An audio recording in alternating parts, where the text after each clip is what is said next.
Good evening, everyone. My name's Louise Regan. I'm chair of the Palestine Solidarity Campaign, also an activist within the National Education Union. Very pleased to be here tonight and to be chairing this really important trade union solidarity webinar, which has been called by the Palestine Solidarity Campaign. Obviously, I'm sure I don't need to tell all of you here that we have witnessed 2 years of some of the most horrific things many of us have seen. And despite what has been said about a ceasefire, we know that Palestinians in Gaza, but also across the occupied West Bank, are suffering continually, continue to face the crimes of genocide, apartheid, and occupation. We have seen attacks on medical staff, journalists, workers, education workers, particularly I have witnessed, and their families have been deliberately targeted. And Israel is continuing to deny access to humanitarian aid to millions of Palestinians on a daily basis, imposing an illegal siege against the people of Gaza. Many of us have witnessed that, have spoken to people, have seen what is happening on a daily basis. So we know what is happening on the ground. We know that we cannot stop fighting for justice now for the Palestinian people. Our trade union partners regularly reach out to all of us in our various trade unions about what they need from us. Certainly from my point of view, we just had an Education International delegation that was due to visit and was blocked at the borders and prevented from entering. And again, what we're seeing is more and more repression of people who are active around the Palestine solidarity movement and who are trying to go in and bear witness to what is happening on the ground.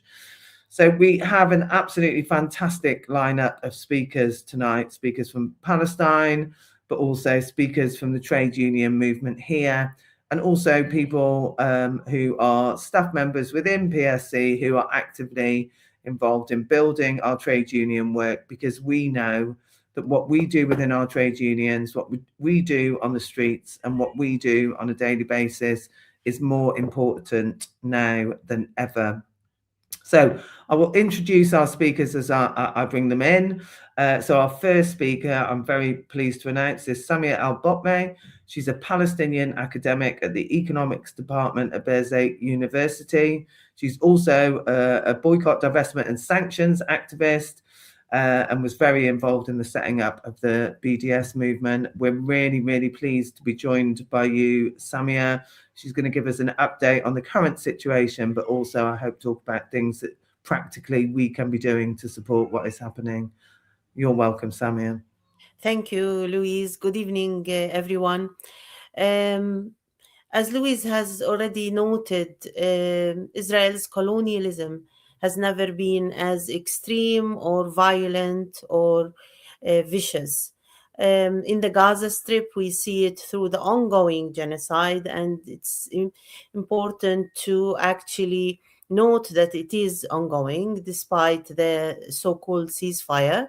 The killing still takes place, shootings, bombings, demolishing of houses. So over 71,000 people have been killed in the Gaza Strip. And at the same time, the starvation of the population in the Gaza Strip continues. 1.6 million Palestinians are exposed to high levels of starvation. Lately, aid has been coming into the Gaza Strip, and only to mock us all, Israel is actually allowing foodstuffs in the form of fizzy drinks, chocolates, and actually makeup. Makeup is allowed to come into the Gaza Strip. The population is starving. They have very high levels of malnutrition. Children are dying as the days pass. And so far, although they've got very meager amounts of food, the food is actually problematic rather than nutritious. To add to all of this, in the Gaza Strip, the winter storms. This winter has been particularly harsh, and there are, houses are demolished, institutions are demolished, and therefore people have been, mostly more than 2/3 of the population are sheltering in tents that have been worn out of use in the past 2-3 years. Yet it is not allowed to bring in proper tents or proper fabric to make tents or shelter out of this fabric, or any heating devices. So the population, the Palestinians in the Gaza Strip, are suffering even more than the past few months of the summer. This viciousness in the Gaza Strip is also compounded by the uncertainty. There are thousands of people waiting for life-saving operations, and we know that nearly over 1,500 have already died while they're waiting for operations, and this uncertainty is making people's lives even more difficult and more vicious. In the West Bank, the situation has been extremely vicious as well. Movement restrictions have been heightened, whereby we are having gates at at the entrance of every village, refugee camp, and city. Also, these movement restrictions are targeting people with arrests, with detention, with killings, with delaying their trips to various places in the West Bank. And also, these movement restrictions are allowing settlers to viciously attack the population. Settler attacks, as you may have seen on TV, have been on the rise. Now, settlers usually come into a particular area with either their herd of cattle or whatever, and they harass the population. And if you try to defend yourself, the army comes and arrests you. And basically, they are using settlers as a mechanism of ethnically cleansing the population, particularly in Area C, rural areas, as well as around Bedouin communities.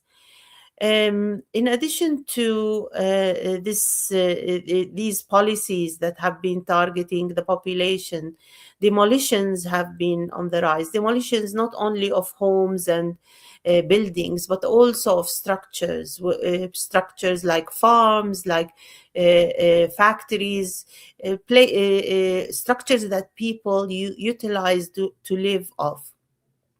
Of course, that hits not just the individual who owns the building, but hits numbers and numbers of workers who usually use these structures as places of production, of work, of enterprise.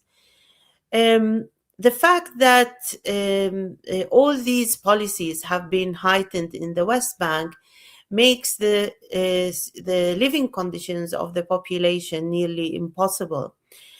Particularly workers. Workers actually have been hit on by several factors more than other segments of the population. The public servants, civil servants, have not earned a full salary since 4 years now, or 5 years. This means that they earn on average 40 to 60% of their salaries. And the reason for that is that Israel is withholding the custom duties, the tariffs that it's supposed to transfer to the Palestinians. These custom duties basically pay for public sector workers' salaries. Workers in Israel who lost their jobs in October 2023 did not return back to their work. So they have been unemployed within the very volatile economy of the West Bank. These workers have had savings and they used up their savings. How do we know that? We know that because the families of these workers have not actually requested much aid in the past 2 years. Now they are lining up for food aid in the sense that they even can't find food.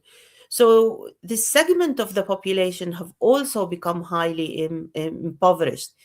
The third segment of workers that was badly hit by Israel's measures over the past 2 years are also private sector workers. These workers, the cost incurred by these workers to travel to their workplaces has been huge, and therefore many of them couldn't even afford to reach their workplaces.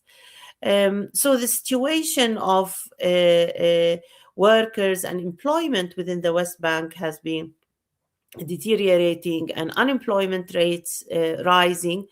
But more gravely, actually, people's food security issues have been deteriorating. Poverty has become so entrenched to the extent that people cannot even access food. Just a few words on the education sector where I work. The education sector actually has been severely affected. Now in the West Bank, schools run, government schools, public sector schools run for only 3 days because teachers cannot actually travel to their schools. They cannot afford to travel to their schools. So schools are running only 3 days a week. And at the same time, UNRWA schools have announced a month ago that they will only be running for 4 days because pay for teachers also has been declining. Israel's attacks on educational institutions, be it schools or universities, has also been on the rise. At Birzeit University, on the 6th of January this month, we had a very vicious attack in the middle of a working day. Classes were running, students were all around campus, where the army came in and started shooting tear gas bombs and live bullets. As a result, 41 students got injured, 9 of them with live bullets. And we were left with threats that if we continue to run solidarity activities or any curriculum activities, the army will be back on campus. This also happened with Al-Quds University. All these atrocities have been committed by Israel live on TV, screened to the entire world, whether in Gaza or the West Bank. And Israel continues with this because there is no way, no one government is stopping it, despite all the solidarity that we appreciate very highly coming from trade unions, from civil society organizations, from student groups across the world, north, south, east, west. No influential government has been telling Israel to stop or put an end to its atrocities, to its viciousness, to its violations of people's rights and right to live. Now, what can we do to fight back, to challenge this atrocious colonial whims on the part of Israel? It is extremely important to keep up the pressure. As Louise said, the situation in Gaza is not 1 inch better than the summer. If at all, actually, it's worse.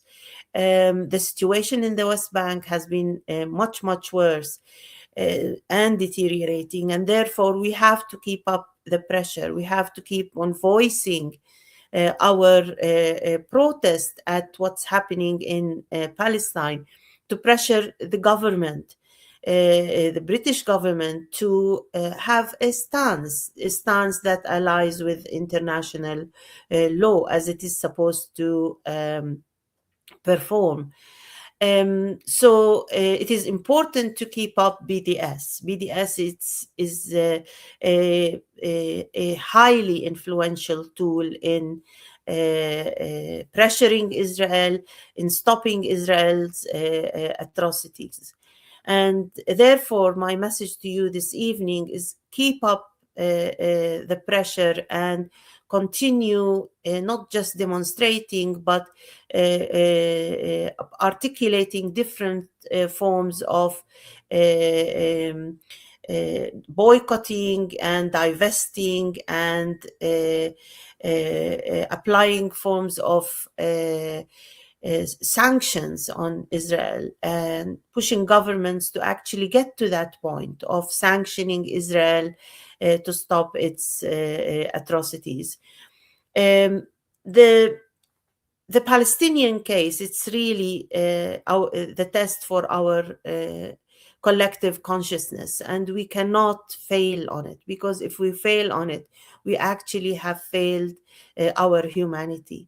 So please continue your pressure, please continue your solidarity, and do not fall for Israel's lies that the situation has become better and it's now peace and reconciliation. And thanks for your stance. Your role has been always significant in standing with our struggle, and we look towards the continuation of this solidarity. Thank you. Thanks so much for that, Samia. Such a comprehensive roundup of the current situation, very clear, but also some real clear things that you are asking for us as trade unionists here in the UK. Also, solidarity to all of you and your colleagues at Bezet and Al Quds University. We saw what happened and, you know, obviously issued statements about that, but it is horrendous the way that you are being treated. Certainly as an educator, I know from my links with educators in Palestine, the situation is really, really desperate. And all children have a right to education, and, you know, we should be speaking out about that. So thank you very much for giving up your time and such a comprehensive input from you. I'm going to make announcements as we go through, and some of these will be posted in the chat, but I think it's really important, particularly after Samia has just spoken. Obviously, it's our next national demonstration this Saturday. It's really important that we have a big turnout, and please come along with your trade union banners and join the trade union block. The link to that will be posted in the chat. But also, Samia talked about us putting pressure on our government. Our government is really trying to repress the Palestinian solidarity movement, and we have to keep speaking out. We have a petition around the right to protest. We really want that to be shared very widely and make sure that people are really putting pressure on the government not to stop our right to protest. We know the importance of what we have done over the last couple of years. So please do make sure you get that link and share it with your colleagues. Thank you again, Samia. As always, you're amazing. It's always wonderful to hear from you. Solidarity to you and all our Palestinian friends. We will continue to do the work that we're doing, but we must do more, in my opinion. But we'll talk about that all later. So I'm going to hand over to our next speaker, who's Fran Heathcote. She's the General Secretary of PCS. I'm sure she's very well known to all of you here. She's been an advocate for the Palestinian people for all the time that I've known Fran. She always turns up when we ask her to speak at demonstrations, on panels. She's absolutely always there and in full solidarity with the Palestinian people. So we thank you, Fran. We thank PCS for all the work that you continue to do. The floor is yours. Thanks so much, Louise, and thanks everybody for having me along tonight. I'm going to keep my comments relatively short, but it was great to hear from Samir, and obviously that just puts things in perspective, doesn't it? I'll focus on the role of trade unions, really, because my union, PCS, has a long campaigning record for the rights of Palestinians. Our former Deputy General Secretary was Hugh Lanning. He was the chair of Palestine Solidarity Campaign for many years. And my predecessor, Mark Sawatka, visited Palestine and led the calls to the TUC to adopt a policy of boycott, divestment and sanctions, which did become TUC policy despite significant opposition to that at the time. In the last 2 years of destruction and genocide, I've been really proud to speak at dozens of rallies, marches and protests, and we have mobilised thousands of PCS members to those big marches as well. And what I would say is there is starting to develop a real consciousness amongst our members, which perhaps didn't exist previously. And we're getting examples of members that are organising cake sales, albeit outside the building, but making very clear that all of the proceeds will go towards Medical Aid for Palestine or on the Palestinian causes. But I say that we represent civil servants, and I say that against the backdrop of a government, the previous government, who tried to ban any mention of Palestine, sent people home for wearing Palestinian hairbands, badges, anything that showed support for Palestine. And we did think that with the new government that came in last year, we would be able to renegotiate on some of that. But it has been really disappointing that inability to openly show your support for Palestine continues within the civil service. And it's something that we are continuing to argue about. But clearly, that is why we need to keep this issue so much at the forefront of what we're doing. At last year's TUC Congress, we moved a motion that condemned the arrest of Ben Jamal and others for protesting against the genocide and against the prescription of Palestine action under anti-terrorism laws. I've been really proud to campaign calling for the release of the Palestine Action activists who are currently due to spend more than a year on remand in jail for peacefully opposing Israel's war crimes and genocide. But again, that is a sea change in terms of the way that they are viewed, in terms of the way that civil servants are viewed, who have the audacity to speak up and speak out against the genocide. And I think it really highlights why this campaign activity is so important, because whatever you think of Palestine action or direct action tactics more generally, it is an affront to both justice and the English language to label as terrorist activists who have killed nobody at all. And we should remember that, while still maintaining diplomatic relations with those who have perpetrated the genocide. And that is what this government is doing. As a union, we continue to raise awareness of the ongoing atrocities in Gaza and the West Bank, and to promote solidarity with Palestine and the Palestine Solidarity Campaign. Tonight, we meet shortly after Holocaust Memorial Day, which was yesterday, and which marks the anniversary of the liberation of Auschwitz. Over 1.1 million people were killed there, including nearly 1 million Jews, as well as thousands of Roma, trade unionists, LGBT people, and prisoners of war. And the message that we learned from the Holocaust was never again. And yet, from Cambodia to Rwanda and Darfur to Gaza, it's happened again and again. And it always starts in the same way, doesn't it? The demonization of a people, the denial of their rights. To demonize, you have to dehumanize. And we are seeing that right now, not only of Palestinians, by the way, but also increasingly of those who stand up for Palestinian rights and stand up against the genocide. But our union will not be cowed. And although we are driven by a moral sense of justice for the self-determination of the Palestinian people, there's also a very pragmatic reason why all unions should stand against the reactionary anti-protest laws and the perversion of anti-terrorism laws to cover non-violent direct action. Because those laws will be extended. They will be used to curtail union protest, to intimidate trade union activists, and in the hands of a conservative or reform government to start labelling strike action and picket lines in exactly the same way. And we've seen in the past how unions have been demonised as the enemy within, as Thatcher called the trade unions. Coincidentally, that is how Hitler labelled the Jews in Nazi Germany. And last year, US President Donald Trump talked about using the US military to tackle the enemy within. So the language and the rhetoric doesn't change, but clearly the circumstances do. And we have an ability to change those circumstances and to do everything we can to campaign and to stay strong in the face of what we're dealing with. So our solidarity extends to the streets of Minneapolis, to the rubble of Gaza City, and to all people facing oppression. Because if you allow one group to be exploited and demonized, it will be you next. As the British poet John Donne wrote, "Each man's death diminishes me, for I am involved in mankind. Therefore, send not to know for whom the bell tolls, it tolls for thee."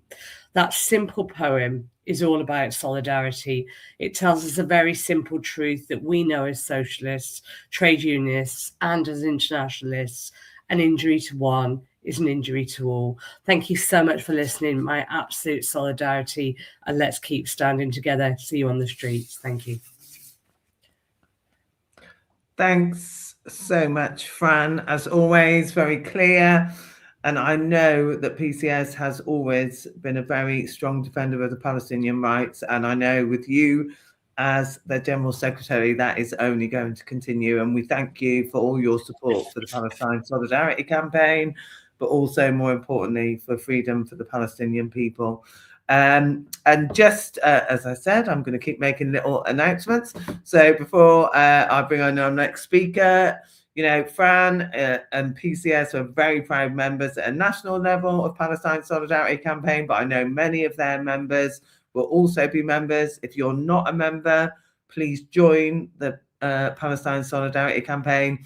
And if your branch is not affiliated, please do make sure that they are.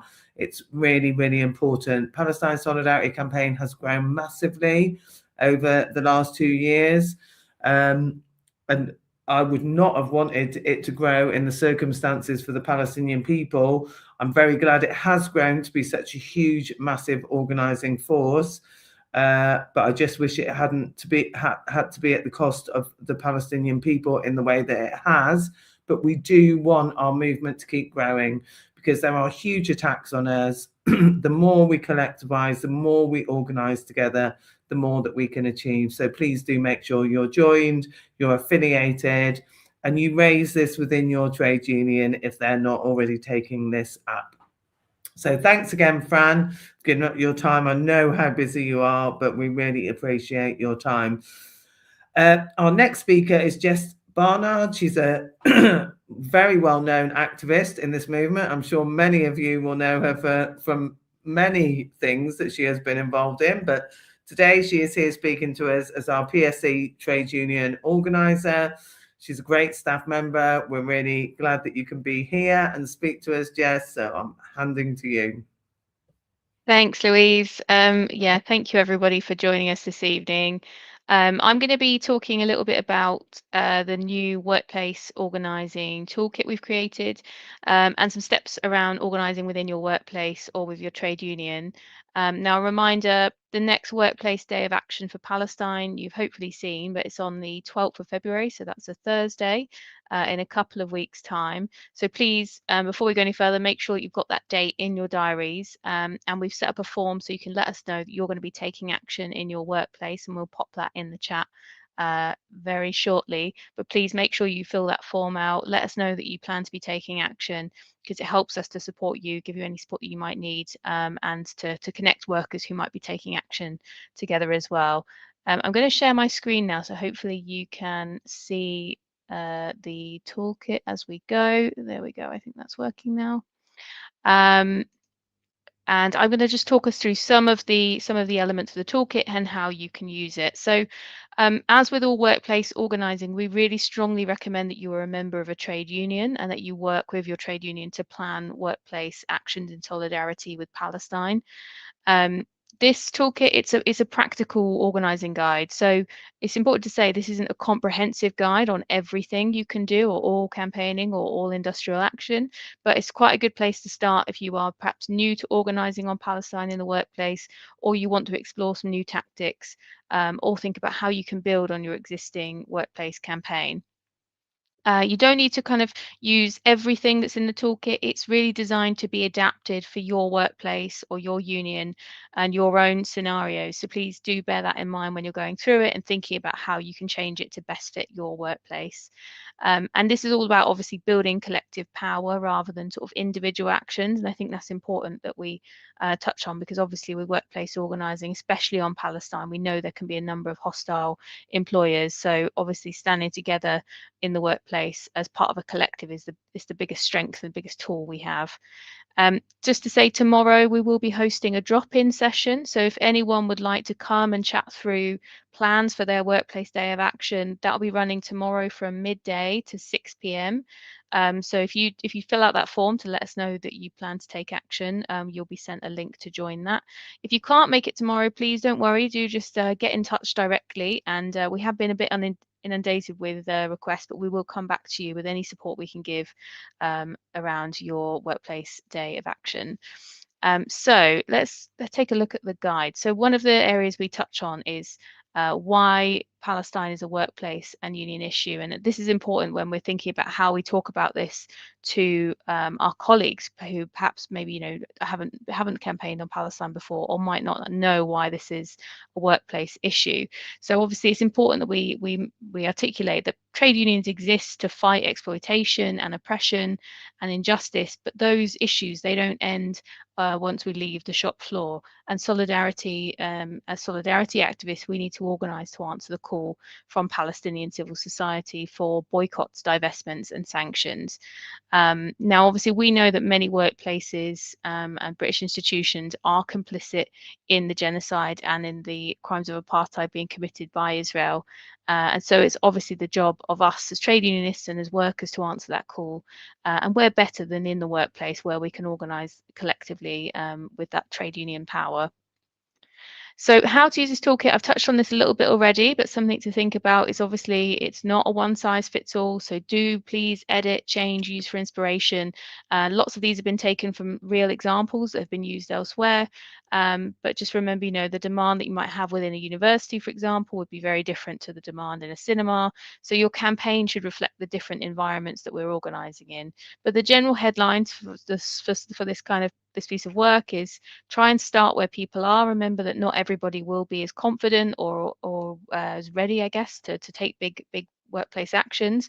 So remember to sort of educate and bring people along with us and build the power of the campaign so that we can eventually win those workplace demands for divestment and boycotts.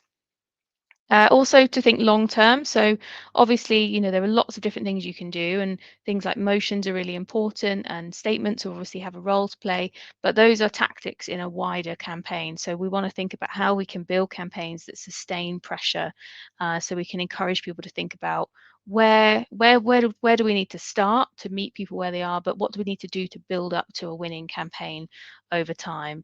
And as I said, remember to work collectively. We want to prevent burnout. We know that sometimes these campaigns can take a long time, and so yeah, having a good team that you can lean on is really, really important. So we also have a section in the toolkit which looks at types of complicity.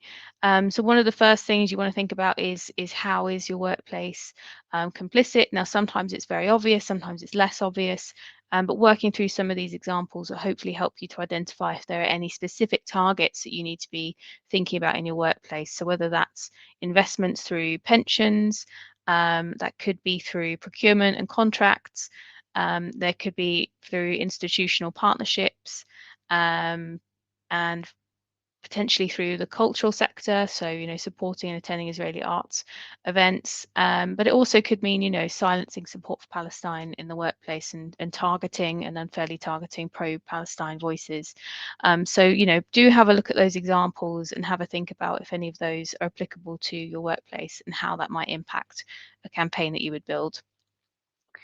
So next, thinking about building a campaign team, obviously this is really, really important part, and you want to have a good team that you can rely upon and that you can share the work with. Obviously, you don't want to be in a situation where it's just one person kind of driving it all, because there'll be times, with all of our work, things get busy. You want to be able to have a team we can work collectively with.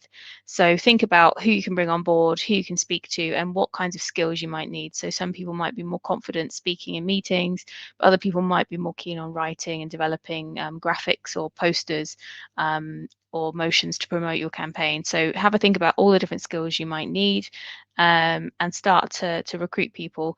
I'd really recommend having one-to-ones with people in your workplace, in your trade union, so you can have that kind of more in-depth conversation with them about the campaign and bring them on board with your team. And then you want to be thinking about setting clear targets. Obviously, we'd like to win everything we possibly can, but I'd recommend starting with kind of smaller winnable goals and building to those bigger goals as you build your power and your kind of campaign team. Something we really recommend doing is mapping the workplace, and we've put a couple of examples of how you map the workplace in here. Not to say you can use your own sort of mapping tools if you have that, but here's just an example of how you can think about mapping your workplace. And the key thing here is that, as we said, every workplace is very different, and that's why mapping your workplace is always really important, because you need to understand who has the power to make decisions, and where does your union have leverage. If you have if you have a workplace where there's multiple locations, is there a location that might be best to start with, that maybe has the strongest support, maybe the most members of the union? And are there places where you might need to recruit some more people, especially if you're in a workplace where you don't have a recognition agreement? So thinking about mapping out your workplace is a really, really important part of this work, and I'd really recommend everybody doing it. Even if you have already had a campaign going, it's good to revisit this to understand how decisions are made and where you might want to build power for future campaigns too. And then one of the things we'd recommend is just working through with your campaign team what your campaign strategy is. So what specific demands do you want to make of your employer? If that is, you want them to stop stocking Coca-Cola, or it's that you want them to divest from investments in arms companies, just writing down what it is, the specific demand that you want to make of the employer. And then thinking about what resources you already have and what resources you need. And this would obviously be really helpful if you think of anything that you need, please do get in touch with us, because we'd love to support you in any way that we can. So let us know if there's more support and resources that you need that we can help you with. Thinking about communicating your campaign to members. So I'll come on to this a little bit more in a moment, but definitely think about how you're going to talk to people. And sometimes, we do see that some workplaces will clamp down on trade unions speaking to other employees about campaigns on Palestine. So do think about what's the most effective way you can speak to members. Is that through sort of WhatsApp chats or Signal, or is it that you kind of could have more one-to-ones with people to get that message across, or can you get creative and start using notice boards or kind of other public places where you can get your message across? And there's other kind of prompts here to have a think about, but definitely work through those with your campaign team if you can. And then this is sort of a little bit more, I'm going to have to sort of rush through some of these. We haven't got time to go through all the tactics today, but we've tried to include a variety of different tactics that we've seen people using in workplace disputes. And so do take a look at some of these tactics. And as I said before, please do edit to fit your demands. So obviously a good place to start is around motions, and you can put motions to your trade union branches. It's a good way to raise a particular issue and to kind of to educate other people. You have an opportunity to put across the situation, what you believe, and what you want the branch to resolve to do. And that's obviously a great place to start and get backing from your branch in a workplace campaign. Also, I mentioned notice boards. We have a huge number of resources on the PSC website, so please do take a look at that. I've put a few examples in here, and you can scan this QR code to take you to the page where there'll be a whole range of leaflets and resources that you can use to put up in your workplace or put on desks or whatever it might be that you would use them for. So yeah, please do make use of those and let us know if you need any support with that. We've also popped a poster on here about the Workplace Day of Action that you can print off, and this QR code takes you to the sign up page so people can pledge to get involved. And then we've also given you some examples of petitions and open letters, so and a bit of a guide to constructing your own. So obviously we'd recommend just making it really clear, having an addressee so people know who you're writing it to. Use your trade union networks to help amplify it, and make sure it's as successful as possible. And obviously petitions are a great way to kind of build up your knowledge about what your members are thinking, who's supportive, and maybe who do you need to reach out to, and do a bit more work with. So we've put an example here of Don't Bank with Barclays, so a petition to put to an employer about moving their banking away from Barclays, as per the demand, and you can check that out here. And an example of a divestment open letter, so it's similar to a petition, but it's sort of just another way of building pressure. Something else you could consider as well is if members are worried about kind of being targeted by management, having an anonymous letter that people can sign is an option as well, and something you can definitely explore if that's what your members prefer. And then another element we talk about is pay claims. So a number of people will have kind of come across pay claims before, I'm sure, and usually they would focus on various elements of members' pay terms and condition demands. But we would recommend, if possible, and if you're kind of making a demand of your management, considering submitting that in your pay claim. So, for example, if you're asking them to for example, as we said, divest from Barclays, putting that in your pay claim, because it gives you an opportunity to raise that formally in pay negotiations with management, or for reps to do that on your behalf. A number of reps probably will have come across this before if you are a rep on the call. If not, please don't worry, but many unions do a sort of survey for members about what they'd like to see. So if it is that you haven't seen this issue on a pay survey before put out by your reps, please do let them know you'd like to see some work internally to support Palestine. And then obviously thinking about days of action, we've put a few different examples of things you can do, but please don't feel this is a comprehensive list. It's up to you to think about what will work best for your workplace. And we'd encourage you to think about, if this is a new campaign for you, think about having a launch meeting for the Workplace Day of Action. What better time to kind of kick it off than the Workplace Day of Action for Palestine. And then finally, I'm going to just skip past these, but please do check out sort of collective grievances and things like that, to give you sort of more influence and say and raise complaints with your management. But on communications, I just definitely always plan out your communications, something that is just really important, because you want to keep up the momentum for your campaign, keep people informed, and put together this sort of short guide around covering communications. But again, it's not completely comprehensive, so do take your time with it and get in touch with any questions. As always, do make sure you review your workplace policies. That's the number one thing I'd recommend before you start anything, just so you know what your workplace response might be, and just to anticipate it better. And with decisions being made, or if you're getting to a point where you're negotiating with management, make sure you're keeping a paper trail of communications, especially if you're kind of trying to secure commitments from them for the future. You want to get that in writing. So top kind of tips for that. Make sure you're just keeping everything in writing and support each other and check in regularly with us. So I guess to sort of wrap it up, because I'm definitely out of time now, please do remember, keep adapting to your workplace. It's a toolkit, it's not a script.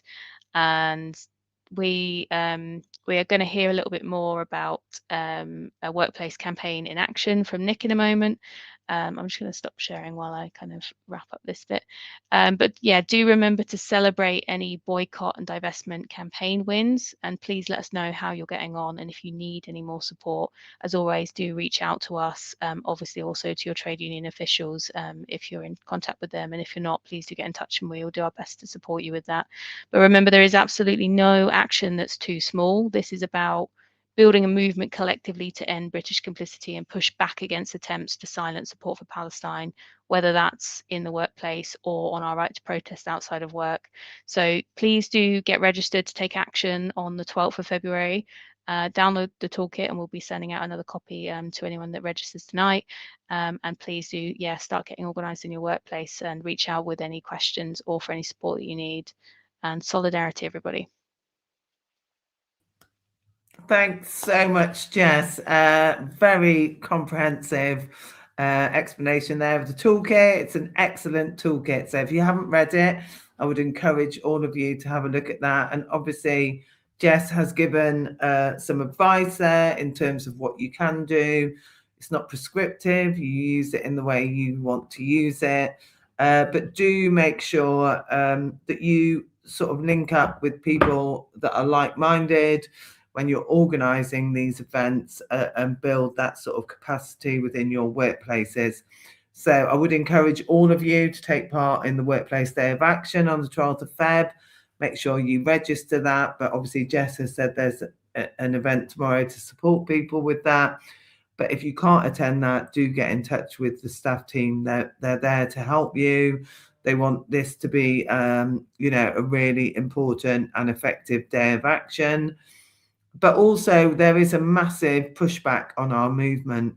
So make sure you sign that petition, share it with all your colleagues around the right to protest. And there is going to be a lobby of Parliament early in March. So again, keep your eyes open for when that is announced and make sure you get along. Jess has already referred to our next speaker. So our next speaker is somebody who's going to talk a bit about what they have done. So it's Nick Troy. He's from Unite Hospitality. He's chair of the National Combine. We're really pleased you could get along, Nick, to talk tonight. So I'll hand the floor to you. Hi, thanks very much, Louise, and thanks very much to the Palestine Solidarity Campaign for inviting me to speak. My name's Nick. I'm a bartender from Glasgow, a member of Unite Hospitality. I chair our Glasgow branch and our National Combine. For those that are unaware, Unite Hospitality is a subsector of Unite the Union. So we're the trade union for bar, restaurant, hotel and casino workers. I'm just going to talk a little bit about our campaign and our outlook as like a sort of subsector, if you like, of Unite on the relationship between the trade unions and the Palestine question. So I don't need to lecture anyone on the barbarism that we've witnessed over the last 2 years from the IDF. But what I do think is important to recognise, and I think this webinar and the great work that the PSC and others across the movement are doing is recognising that the genocide in Gaza has put the question of imperialism more broadly back on the agenda the world over. And it's first identifying imperialism and most importantly US imperialism as the key opponent that we face as a progressive movement against apartheid and against genocide. Only then can we begin to piece together the larger parts of the puzzle, whether that be from Palestine or Latin America, the Sahel region, Greenland, or even here at home. So in October 2023, Unite Hospitality developed our Self-Solidarity Initiative, which supports our members and hospitality workers across the sector organise worker-led boycotts of Israeli companies, cultural exports, and BDS-listed products and services. We did this in the first instance because we were inspired by the Rolls-Royce boycott of the 1970s in East Kilbride, in which 3,000 Rolls-Royce workers blacked jet engines that were to be repaired and returned to Pinochet's fascist regime in Chile, as well as the Dunnes store strikes in the 1980s, in which supermarket workers in Ireland refused to handle apartheid South African produce, which eventually culminated in a nationwide ban of South African imports. Our key takeaway was not to romanticize these examples, but to recognize them for what they were, which is working class people attacking imperialism where it's weakest, which is the shop floor. Boycotts often focus on altering our consumption habits, and we've seen the success of these boycotts in the fallen share value of Starbucks and McDonald's. But to consume a commodity, someone has to first produce it. And our campaign is about taking that boycott one step further and disrupting that process at the point of production and service, where we can have a far greater and more sustained impact than any individual or even collective consumer boycott can. And that is the aim of our campaign, basically, is to disrupt at the point of production and service. It's also the reason we've been attempting to advance an anti-war industrial strategy throughout our trade union and affiliated organisations. And it's why we've held workshops to support workers of all sectors, from defence to civil aviation, dockers, and even finance, to develop plans to attack imperialism in their own specific workplaces. Serve Solidarity was met with immediate success when our members in the stand comedy clubs in Glasgow, Edinburgh and Newcastle refused to handle BDS-listed produce or work shifts in which Israeli supportive acts or promoters were involved. This forced the owner to agree to a company-wide BDS boycott, something we have in writing, a written agreement. We took this a step further last year when our members at the Glasgow Film Theatre refused to handle BDS-listed produce during the Glasgow Film Festival. Despite the best efforts of UK Lawyers for Israel and several other Zionist publishers, our members were forced their employer to immediately withdraw all BDS-listed items from the bar and undertake an ethical review of all stock. The organisation, however, it is worth noting, has fallen short of formally endorsing BDS, and that's something that's ongoing. These disputes didn't appear overnight, but were the product of long-term trade union organisation across all sites, in which significant improvements were made to pay conditions and contracts as a result of that organisation. I worked at the Glasgow Film Theatre at the time. The way we went about it was basically we notified members of the branch's Serve Solidarity campaign and supported the collective in escalating, whether that started initially with collective letters and the wearing of pins and badges to build confidence, and ultimately over time, when it became clear that the employer wasn't interested in engaging productively with us, that culminated in the service boycott at the height of the Glasgow Film Festival. The key to getting to this stage wasn't the merit of our arguments, and neither was it the disgust we felt at what was and still is going on in Palestine right now. But it was the fact that our members trusted their reps, they trusted their union, and understood that they alone controlled whether or not the workplace functioned. To carry out an effective industrial campaign in support of Palestine, it's our belief that we need to answer yes to all three of these questions. Firstly, do you have the respect, or do we have the respect of our colleagues and our co-workers? Do our co-workers turn to us in times of need and crisis at work or even personally? And are we actively engaged in our trade unions and our democratic structures? Are we actively affecting policy and building power, not just in the workplace, but within the wider union? Because the reality is that our members face the forces of imperialism every day, as do all of us. We've got a strike at Village Hotel right now, a bargaining unit with an average age of 20 years old. We've just entered the third month of continuous strike action against an employer that's bankrolled by Blackstone. For those that are unaware, Blackstone is a massive US multinational that's donated over $125 million to Israel since October 2023. They're currently hoovering up land and property across the UK and have invested $3.5 billion in the UK's largest supplier of new build homes. So they're partly to blame, for the exponential rise in home and rental prices across the country. The same goes for our members on strike at View, a cinema chain that has major stakeholders with deep ties to Israeli tech and pharmaceuticals. Scratch beneath the surface of any major hospitality employer, and you'll find links to the likes of Blackstone, BlackRock, Vanguard, and JP Morgan. So what do these corporations have in common, and why am I making this point? Firstly, they're all American. Secondly, they're all multinational investment firms. They're all heavily invested in Israel, and they're all raking it in for the genocide in Gaza through their shares in Lockheed Martin, Raytheon, BAE, etc., etc. You'll find BlackRock owns significant shares in Iberdrola Group, which is Scottish Power's parent company. Vanguard are eating away at our NHS, and JP Morgan probably control your pension fund.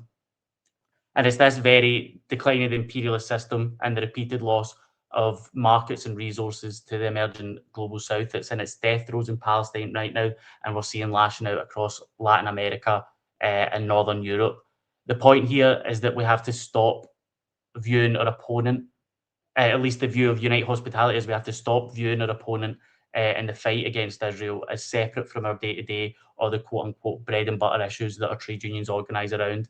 The reality is we can't live without being confronted by this system every day, and we're also presented with an opportunity to attack it where it's most vulnerable, because a system relying on constant turnover of profit is in turn relying on constant unfettered production. So as workers, we have the ability to halt or disrupt production through collective action in our workplaces. Bob Fulton and the 3,000 T&G members at Rolls-Royce refused to work on Hawker Hunter jet engines for 4 years, an act of defiance that significantly reduced the ability of the Chilean military to support US imperial interests in Latin America during that period. Mary Manning and her Dunstore comrades took collective action, which in the end drove the scourge of apartheid profiteering through the shores of Ireland, weakening apartheid by severing it from a significant Western export market. We are not under any illusion about the status of hospitality in the British economy. We're hardly going to bring the Israeli Air Force to a standstill anytime soon. But our aim is to sort of throw the gauntlet down, if you like, to show that it can be done and that we don't need to cower from Thatcherite trade union legislation. If the most precarious workers in Britain can take this action, the rest of our movement can too. But it will take fresh ideas and a fresh approach to the class that we claim to represent. Thanks very much. Wow, thanks, Nick, so much. That was really a fantastic contribution about what is happening. Obviously, solidarity to all your members that are taking action at the moment. Thank you for what you're doing and for such a comprehensive update there, really. And obviously, we always look back at what we have done in the past and we use that to inform what we do going forward. And there have been some wins. Significant wins in the past, and we have to build on those. There's massive repression on the trade union movement at the moment. We all know that, but workers can collectively fight back together, and you've given some great examples of that. So thank you so much. Thank you for all you are doing there, and thank you for your time and for updating us about the work you are doing. So I'm going to move to our final speaker. It's Peter Leary. He's the one of our deputy directors of Palestine Solidarity Campaign. So, Peter, you're very welcome. The floor is yours. Thanks very much, Louise, and obviously thanks to all of you for being here for what has been an absolutely fantastic panel, really moving, powerful, informative as we look forward to building trade union solidarity with Palestine in 2026. I mean, as I say that, it's hard to believe that 2026 is still less than 1 month old, with Donald Trump trampling over international law, seemingly with impunity, whether that's in Venezuela in relation to Greenland or his threats of further illegal military interventions around the world. And it's therefore, for us, both a dangerous moment and a challenging one.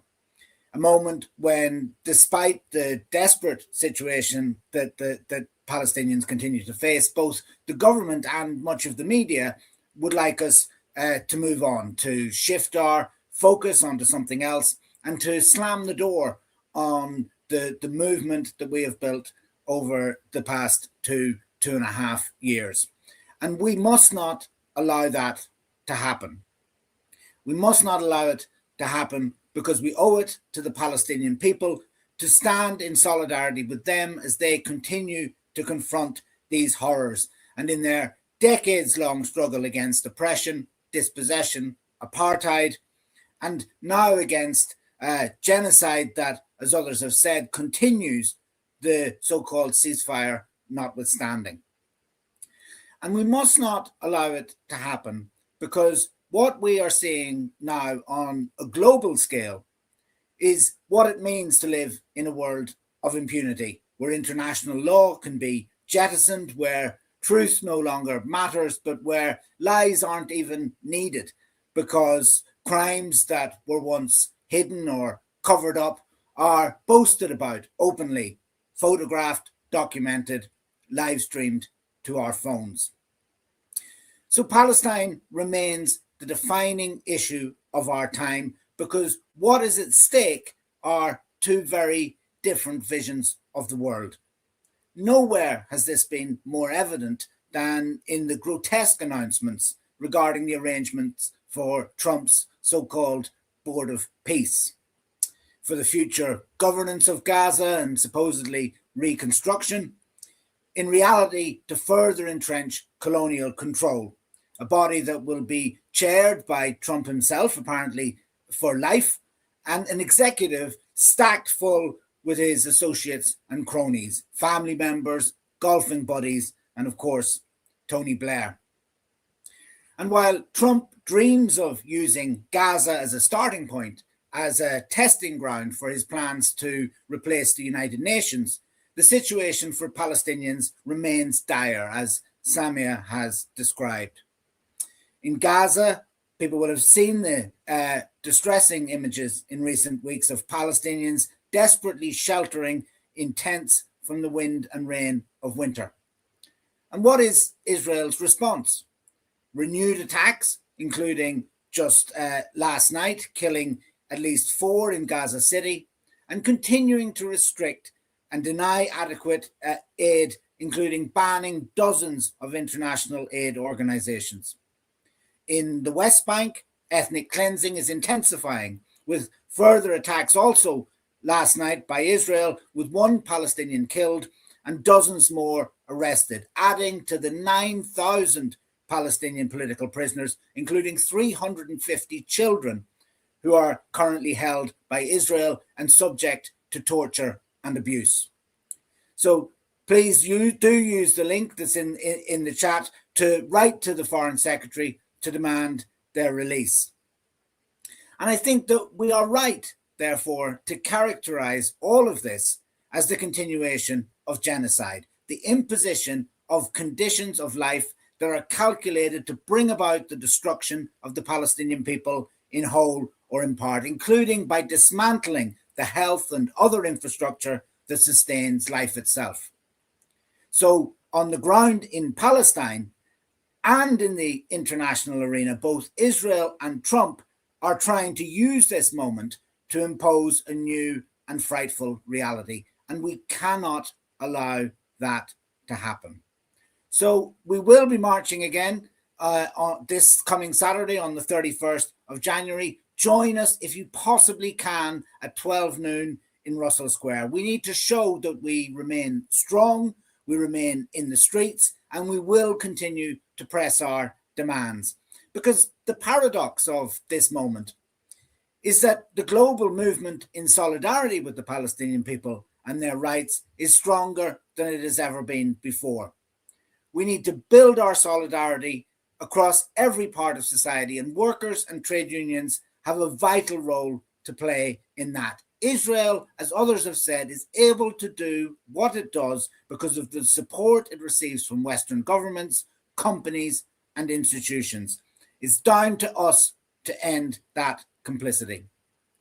Due to the success of campaigners and local government workers, for example, 30 councils across Britain have now endorsed divestment of pension funds from companies that are implicated in Israel's crimes. As Jess and others have outlined, whether you work in education, transport, health, or hospitality, there is something that you can do. So if you haven't done so already, download the toolkit and use the day of action on the 12th of February to start the campaign in your workplace. And we have to keep the pressure on the British government.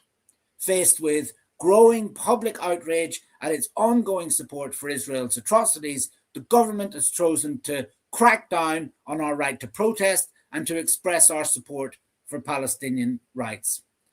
Targeting artists and musicians, health workers, schools and academics attempting to criminalise chants, the unprecedented use of police powers to restrict marches, and the shameful conflation of direct action with terrorism. Right now, the government is pushing legislation through Parliament to enable the police to curtail protests on the basis of their supposed cumulative impact. Next week, we'll be launching a mass lobby of Parliament in opposition to these dangerous proposals, organised with trade unions and a wide range of civil society groups. And you can also, again, sign the petition using the link in the chat. But before that, let us show them that we will not be silenced, that we will continue to stand with the Palestinian people. So I will see you on the streets of London on Saturday, and start planning now for what you can do on the Workplace Day of Action on the 12th of February. Thank you, and solidarity.